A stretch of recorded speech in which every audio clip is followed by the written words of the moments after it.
État des sièges décrété par le président de la République conformément à l'article 85 de la Constitution, mais aussi en tant que garant du bon fonctionnement des institutions. C'est pour cela qu'il a pris cette initiative, question de juguler une fois pour toutes l'insécurité qui sévit à l'est de la République démocratique du Congo. Au cours de cette émission, nous allons également parler en ce qui concerne l'affaire Boukangalonzo. Matata Ponyo, qui est attendu à la justice congolaise d'après les révélations faites par l'inspection générale des finances, parce que ça fait débat. On en parle dans cette émission, pourquoi pas aussi parler en ce qui concerne la composition du gouvernement, du tout premier gouvernement des Warriors, tel que promis par le chef de l'État, Félix-Antoine Tshisekedi Tshilombo. Eh bien, le gouvernement Sama est là. Nous allons en parler dans cette émission avec une tête bien faite, en la personne de M. Norbert Yamba, une figure à ne pas présenter dans les institutions de la République, mais aussi à la population congolaise, de par sa façon de faire des choses, de par sa façon de réfléchir. Il est déjà là dans nos murs, à qui j'ai dit bonsoir à M. Norbert Yamba. Bonsoir Claudie. Après un laps de temps, aujourd'hui vous signez votre réapparition. Votre réapparition, allais-je dire, quelles sont vos impressions? Non, mais je ne peux que vous remercier très sincèrement pour cette invitation. Ça nous inquiétait un peu, surtout lorsqu'on voulait suivre Télé Plus et qu'on ne retrouverait pas. On se disait, mais qui nous a fauché compagnie? Heureusement, il n'y a pas longtemps, quand j'ai vu ça, moi je dis, ça y est. Au moment où je me disais que je pouvais bien vous appeler, et bien voilà, vous avez dévancé. Donc, vraiment, vous avez un sixième sens très poussé. C'est ça. Donc, on est très content. On souhaiterait quand même qu'il y ait des chaînes de qualité pour faire passer le message, parce que les médias ont pour rôle de transformer le comportement, les attitudes, l'état d'esprit des citoyens. Et donc, on a véritablement besoin de ces médias-là qui travaillent dans les centres de la croissance de lucidité de tout un peuple. Coup de chapeau pour m'avoir invité parmi les premiers invités. Ça me fait énormément plaisir. Ça, c'est une bonne chose. Merci. Il est déjà là, vous avez compris. Hein? Donc, il s'agit bien de M. Norbert Yamba. Avec lui, nous allons aborder ces trois thématiques que je viens de numérer tout à l'heure. Alors, d'entrée du jeu, état de siège décrété par le chef de l'État face à l'insécurité grandissante à l'est de la République démocratique du Congo. Je cite la province du Nord Kivu, mais aussi la province de l'Ituri. Monsieur Norbert Yamba, votre analyse? Non, l'état de siège et le couronnement des processus de rétablissement de la paix dans notre pays, surtout le focus dans la province du Nord-Sud Kivu, où les bandes armées se sont installées depuis plusieurs années, où il y a tuerie de paisibles citoyens. Il faut qu'on mette fin à cela, parce que ça risque d'être véritablement une endémie.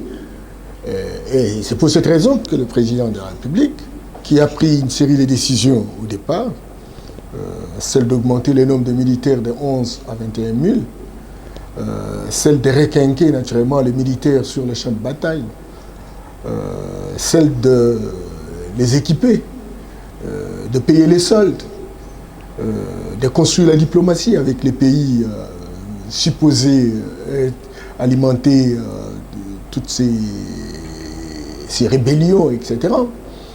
Et donc, certainement qu'on a évolué, hein, on a évolué positivement. Mais le problème garde encore son poids, étant donné les tueries, bien que sporadiques, mais des paisibles citoyens. Il faut donc aller dans ce processus à chercher d'autres stratégies plus innovantes, plus efficaces, plus efficientes. C'est dans cette perspective que le président a estimé qu'au niveau où nous en sommes, c'est quand même utile de pouvoir responsabiliser les militaires pour qu'ils s'occupent à la fois du politique, de l'administration et de la guerre, etc. Parce qu'on a besoin, franchement, dans ces provinces, qu'on ait une dynamique militaire pour qu'on termine une fois pour toutes n'est-ce pas, cette situation. Raison pour laquelle n'est-ce pas, cette décision a été prise. Vous l'avez dit, hein, l'article 85, c'est conforme à la Constitution, etc. Même si il y a des déclarations parfois incantatoires qui ne se posent pas la question sur la cohérence mathématique entre la décision qui a été prise et les intérêts de la République. Il ne se pose pas la question sur la compatibilité entre les intérêts de la République et la décision prise. Très bien. Et donc, tout est fin de cause. Si la décision obéit au principe de l'intérêt bien compris de la République, on y va. On a besoin de la rapidité, on a besoin de l'urgence. Alors, faut-il, pour une question de virgule, retarder la nation, donner libre cours à des théories, ou savoir accélérer, mais en respectant naturellement les principes qui relèvent véritablement des intérêts de notre peuple. Moi, je pense que c'est dans cette perspective que la décision d'état d'urgence ou l'état de siège a été prise, encore que tous les Congolais, y compris vous les journalistes, nous devons travailler dans une synergie gagnante pour que nous puissions soutenir les militaires qui sont sur le terrain. Alors c'est quoi la peur? C'est quoi vraiment la peur en prenant ces genres de décisions, l'état des sièges? Est-ce que cela va aboutir à quelque chose de bien, monsieur Norbert Yamba Yamba? Vous êtes très optimiste. Je suis optimiste parce que j'estime que nous avons bien diagnostiqué la chose. La guerre de l'Est, c'est une guerre de convergence d'intérêts. Il y a des intérêts entre plusieurs acteurs qui sont catégorisés à 3 niveaux. La première catégorie, ce sont ceux qui vivent la révolution industrielle. Et la révolution numérique aussi. Hein. Pour l'instant, c'est la révolution numérique. Mais il y a aussi des minéraux de prédilection qui sont stratégiques par rapport à cette révolution numérique. Mais aussi un conflit d'occupation. Bien entendu. Et donc, les hommes et les femmes à l'international, j'allais dire les multinationales pour ne pas aller plus loin, ont besoin de minéraux. Mais au lieu de coopérer avec les autorités établies, beaucoup veulent véritablement aller de manière illicite, organiser des bandes armées, créer du désordre sur le terrain et profiter au maximum véritablement de l'exploitation de tous ces minéraux. Vous avez là le coltan, nous avons 80% des réserves mondiales. Et le coltan aujourd'hui, tous les alliages électroniques se font avec le coltan.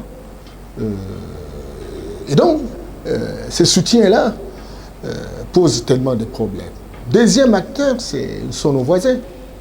Je n'ai jamais cessé de le répéter. On peut tout changer, on ne sait pas changer la géographie. Nous avons des voisins.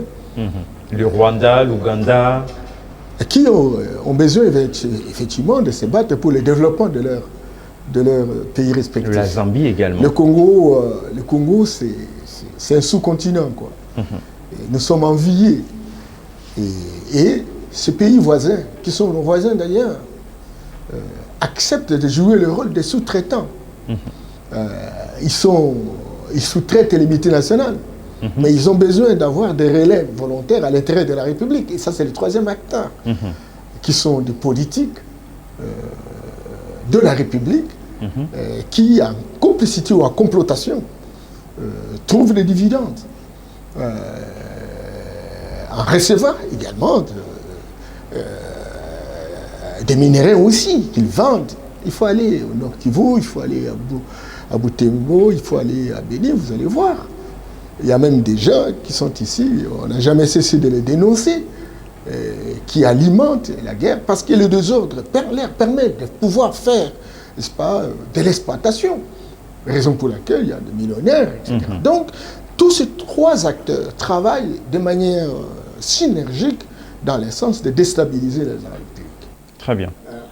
Mais pourquoi lorsque les Rwandais dit qu'il promet un soutien indescriptible à la République démocratique du Congo, de voir le chef de l'État prendre ces genres de décisions, il est à la fois en train de jouer l'hypocrisie ou comment? Ou c'est une façon d'insulter la République démocratique du Congo indirectement, en quelque sorte? Depuis un certain temps, je pense que les voisins nous trouvent des cons.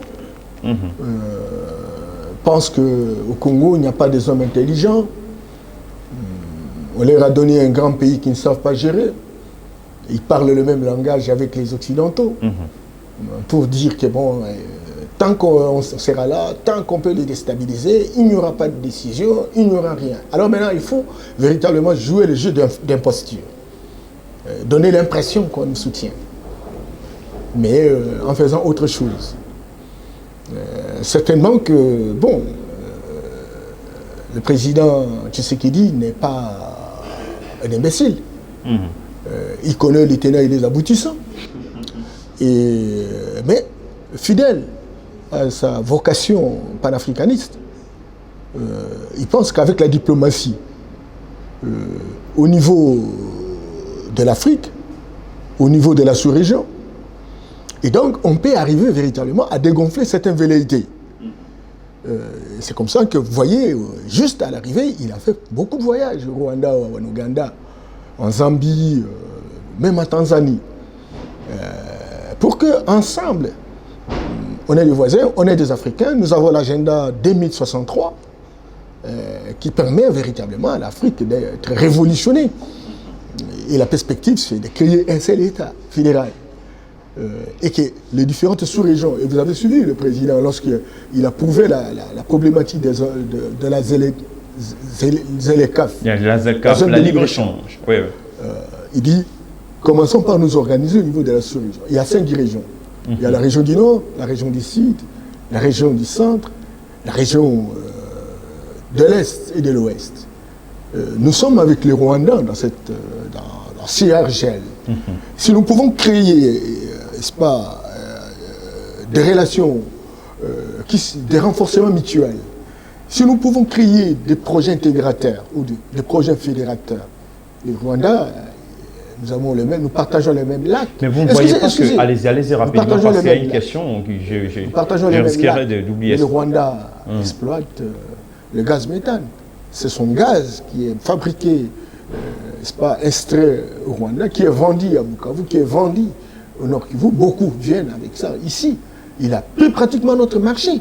Mais avec le gaz méthane, dès lors que nous avons une grande partie du lac qui est arrosée par le gaz méthane, on aurait pu avoir un projet unique, intégrateur. Ça aurait cimenté naturellement notre relation. Le président, il dit, assez l'Afrique. On ne va pas nous saucissonner, on ne va pas nous robotiser. Il faut qu'à un moment donné, nous puissions signer le calumet de la paix en allant dans la direction de monter des investissements qui permettent à tout un chacun de gagner le dividende. Mais écoutez, c'est une vision, c'est une vocation. La compréhension vient au fil du temps, mais le Congo est donc la locomotive en Afrique centrale. Le Congo prend le dessus dans la compréhension du rôle qu'il doit jouer. Il ne peut pas non plus vouloir aussi s'engager contre tous les voisins. Mais le Congo aussi, bien que prônant la diplomatie, a pris l'option militaire pour montrer que c'est un État souverain à l'état où on en est aujourd'hui. Une souveraineté que nous ne sommes pas d'accord parce que l'Afrique a été unique. Elle a été saucissonnée par la conférence de Berlin sous base d'une carte mal dessinée par des personnes qui n'ont jamais été en Afrique. Et vous avez vu comment ils sont en train véritablement de nous opposer les uns les autres. Monsieur Norbert Yamba, en vous entendre parler, vous êtes en train de dire la RDC est censée coopérer avec le pays voisin, avec ces pays voisins, notamment le Rwanda, la Zambie, la Tanzanie et ainsi de suite. Il est question de créer quelque chose qui va, n'est-ce pas, aboutir à un résultat palpable. Alors, vous ne voyez pas que c'est la RDC aujourd'hui qui chapeaute la présidence de l'Union africaine. C'est aussi une matière, une occasion pour le chef de l'État, Félix-Antoine Tshisekedi Tshilombo, de profiter, n'est-ce pas, pour pallier à cet état des choses, surtout de l'insécurité à l'est de la République démocratique du Congo, en Afrique, disons ça comme ça, puisqu'il est le président d'exercice de l'Union africaine. Est-ce que avez-vous déjà mené toutes ces démarches, question de lui proposer ce genre de propositions que vous êtes en train de dire là aux téléspectateurs qui nous suivent en ce moment, M. Norbert Yamba?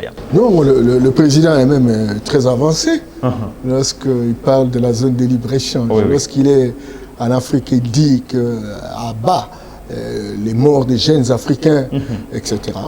Il est très avancé.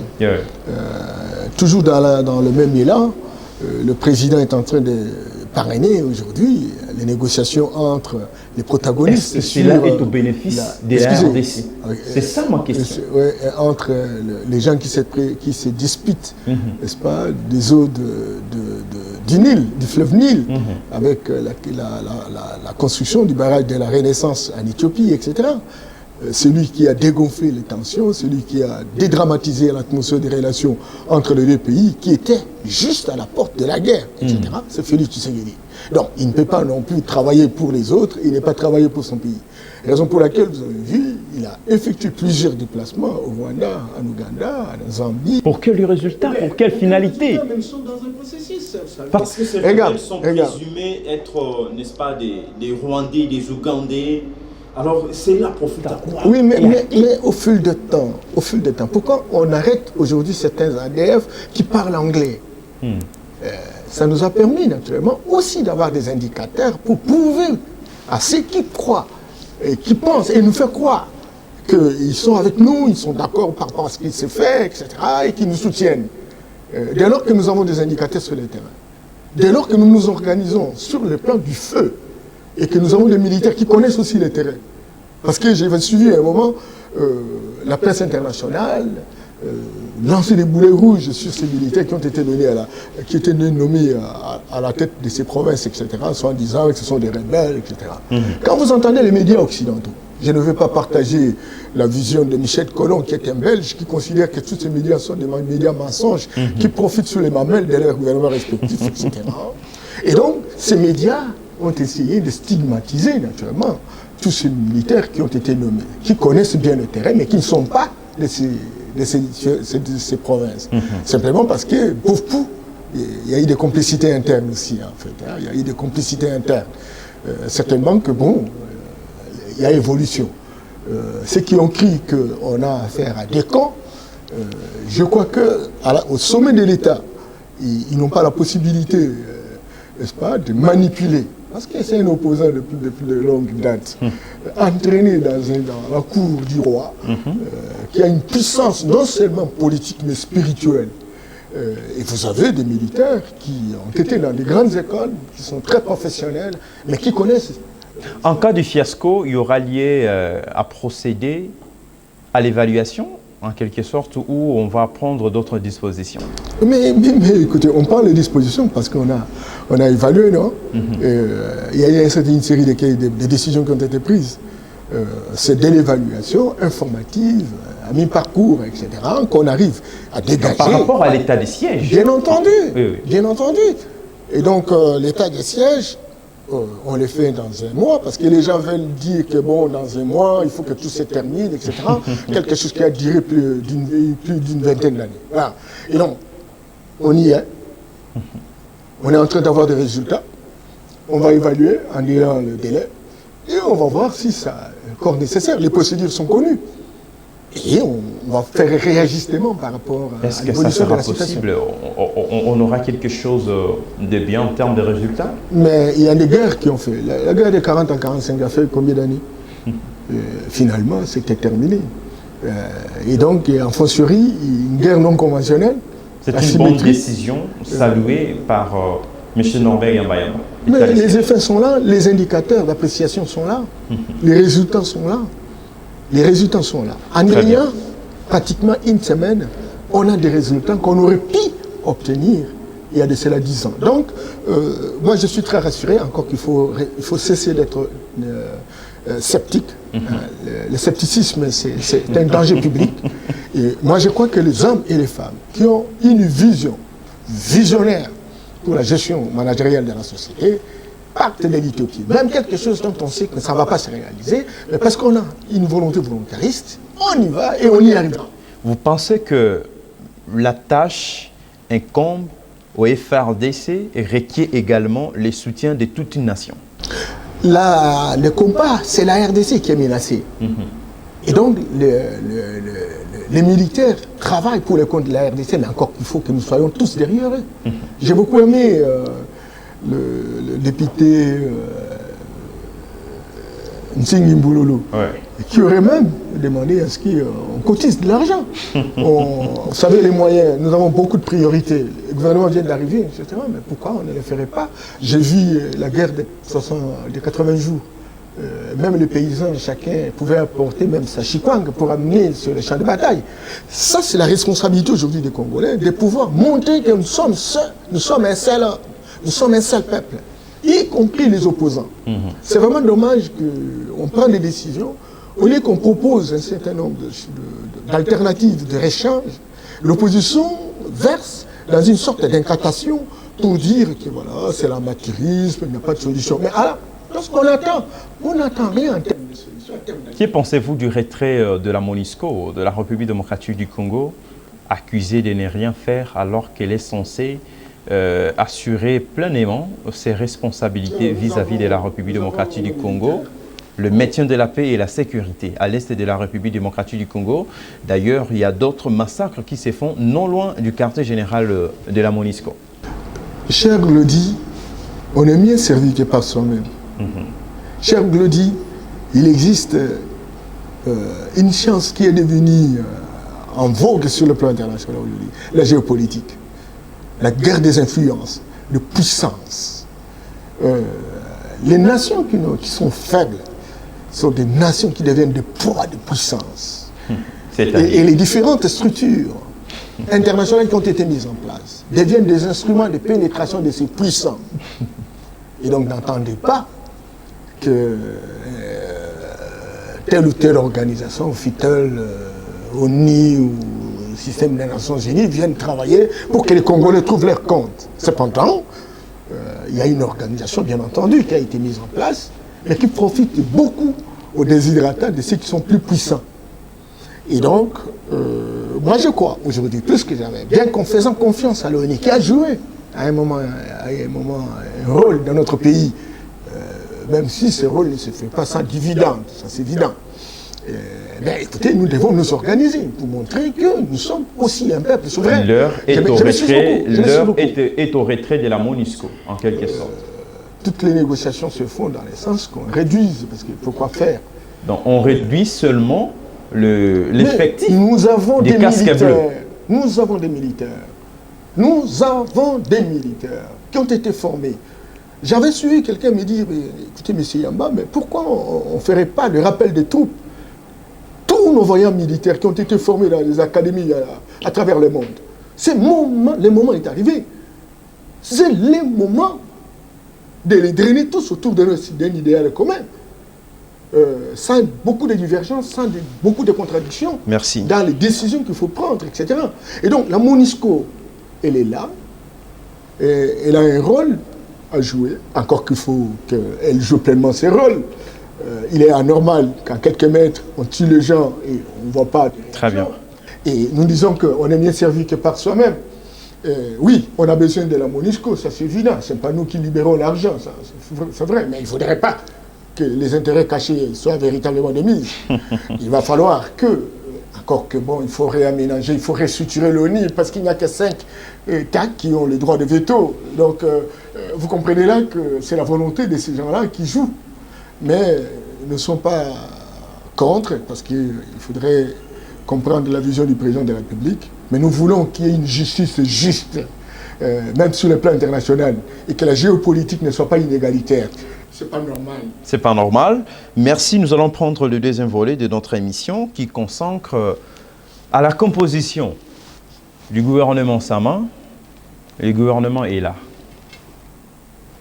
Parmi les choix choisis par les chefs de l'État, pour ne pas dire par le Premier ministre, lesquels de ces profils qui vous intéressent le plus? On entendait aussi avoir M. Norbert Yamba faire partir, par exemple, de l'équipe de Warriors. Mais malheureusement, on ne l'a pas vu. Ça peut être dit à quoi vous n'êtes pas Warrior.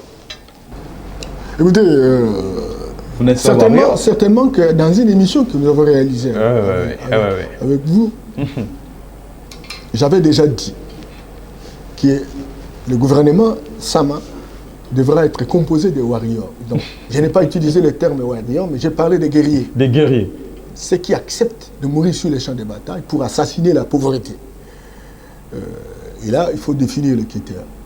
Le président de la République, le Premier ministre se sont concertés.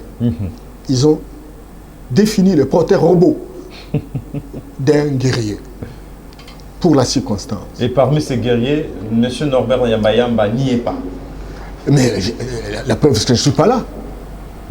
Mais je ne suis pas là. Donc vous n'êtes pas vous ne faites pas partie des Warriors. Vous comprenez, vous croyez vraiment que dans une équipe de football, lorsqu'on choisit 11 joueurs, c'est que les autres ne savent pas jouer.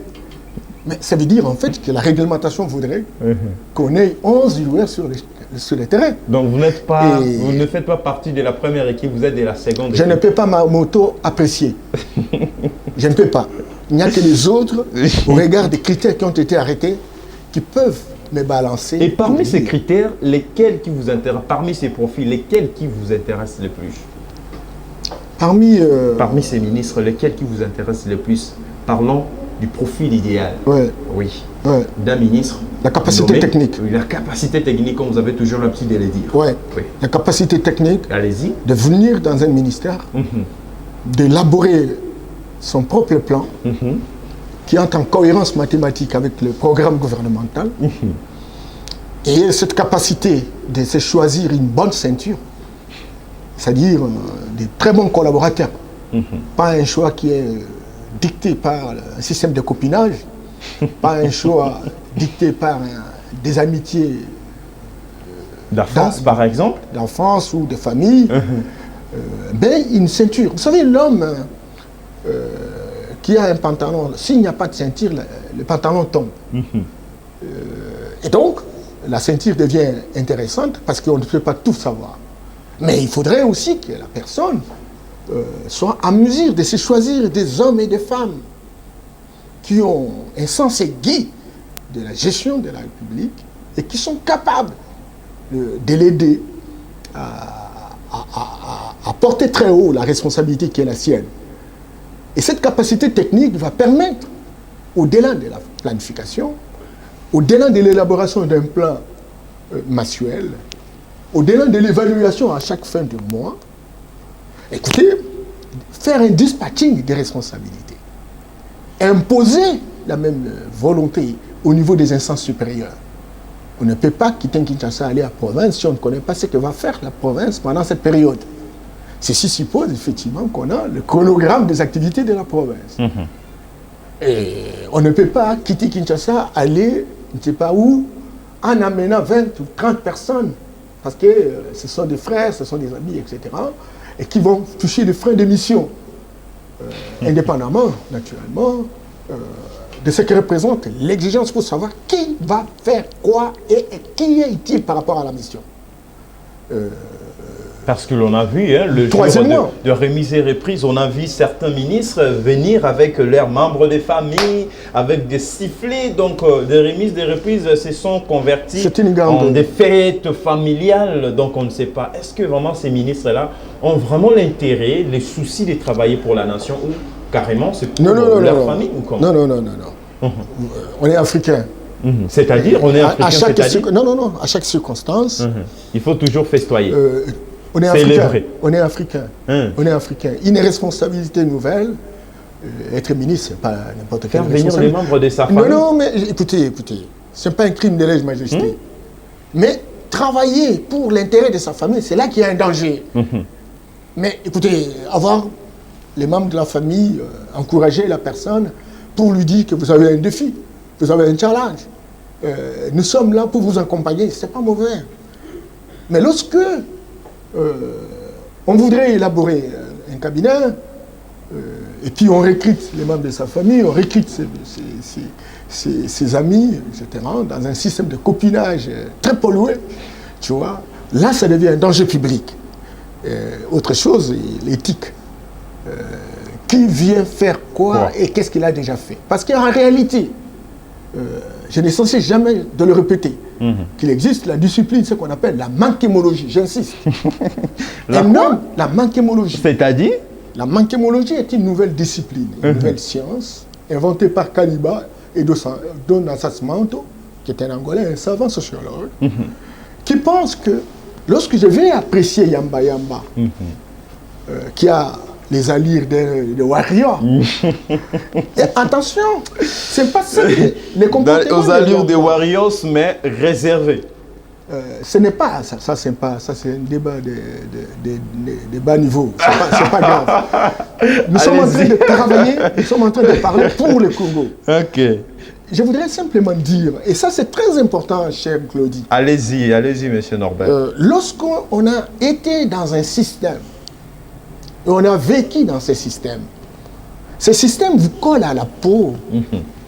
Et donc, Yamba qu'on voit aujourd'hui, certes, il a un comportement, il a une attitude. L'attitude que l'on voit Yamba aujourd'hui, cette attitude est guidée, téléguidée par les valeurs ou les antivaleurs qu'il a accumulées dans un système qu'il a vécu. Et même si on change le système, la tendance générale pour Yamba, c'est de reproduire ce qu'il a vécu dans un système bien déterminé. Et donc, j'entends les gens dire, mais les warriors sont là, l'union sacrée est là, mais où sont les résultats? Attention. Tous ceux rapidement, puisqu'on le fait déjà, sinon on va prendre la dernière thématique. Alors, tous ceux qui sont venus d'un système... Dans 3-4 minutes, on termine déjà. Parce que le groupe là, vous savez, les gens sont venus de partout, etc. Très bien. Chacun a vécu dans un système et chacun aura à reproduire. Heureusement qu'aujourd'hui, le président de la République a pris un certain nombre de décisions de mettre en place un système de surveillance mutuelle. IGF est devant vous.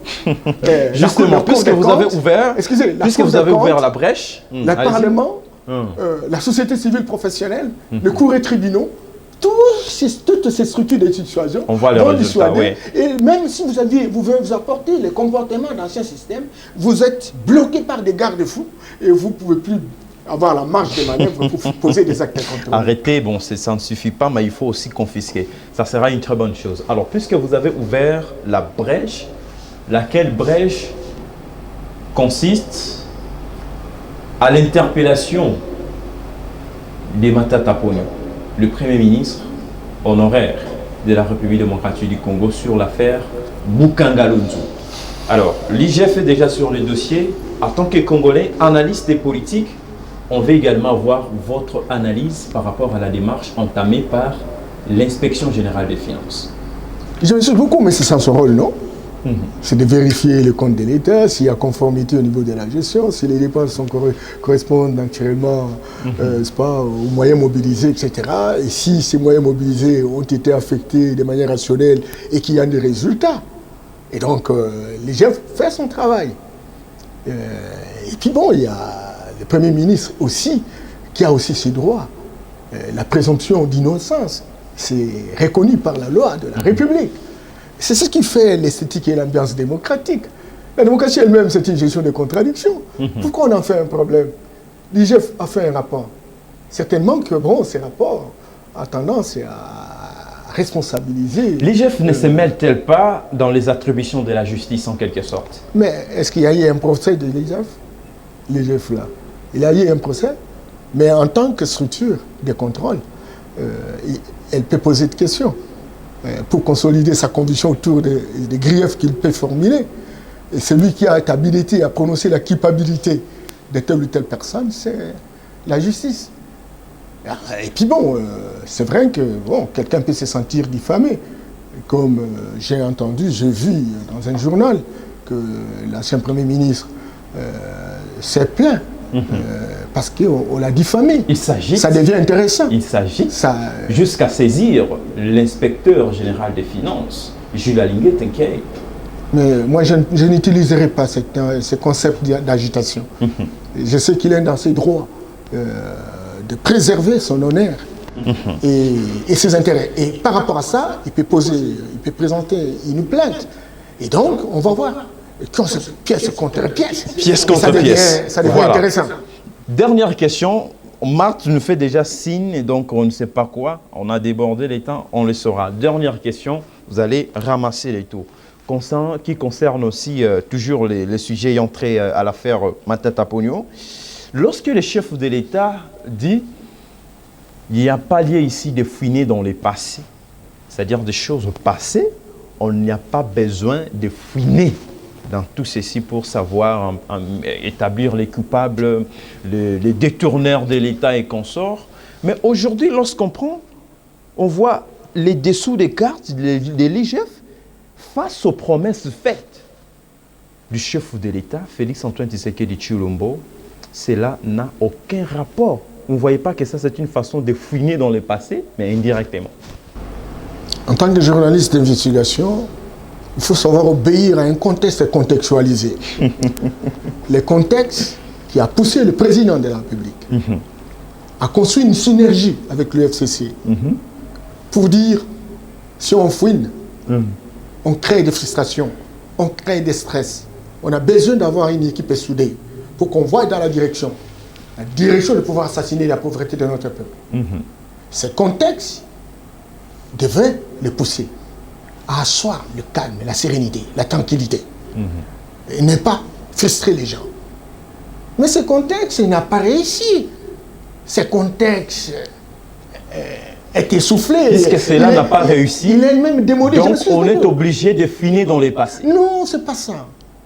On n'a Ou pas... soit au nom de la continuité de l'État. Non, non, non, c'est pas une continuité. L'IGF aussi est une institution appuyée plutôt par le président de la République. Par l'institution président de la République. Vous avez connu depuis tous ces temps, vous êtes journaliste. Vous connaissez l'IGF?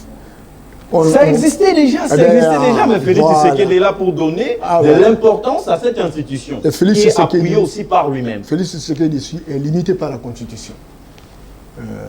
L'IGF peut dépendre de la présidente de la République, mais le président de la République n'est pas propriétaire de la République. Le président joue sa partition au regard des prérogatives qui lui sont dévolues.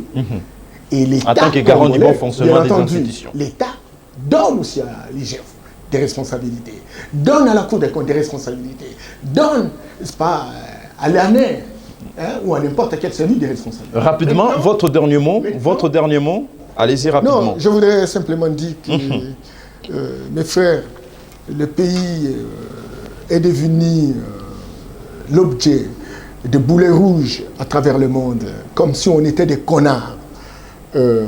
Certainement que l'insécurité persistance à l'Est, avec complicité externe, sous-régionale et interne, ont beaucoup affaibli la République.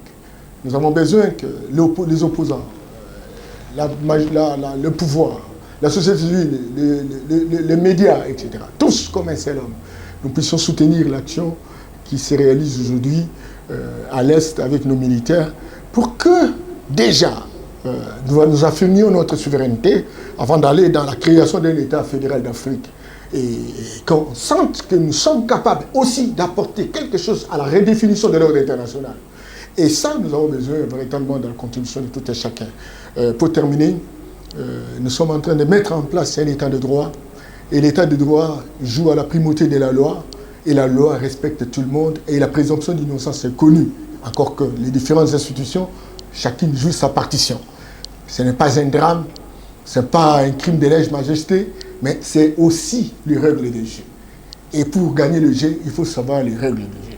Nous sommes dans les règles du jeu et nous sommes en train de consolider ces règles du jeu pour que demain, nous puissions relever le défi. Et le vrai défi, c'est de lutter contre la pauvreté de notre peuple.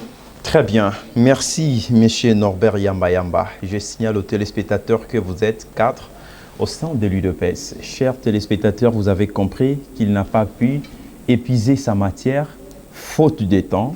Et sur votre autorisation, nous allons lui faire revenir dans les installations de Télé+. Question d'expliquer ce qu'il a à dire pour ce pays, la République démocratique du Congo.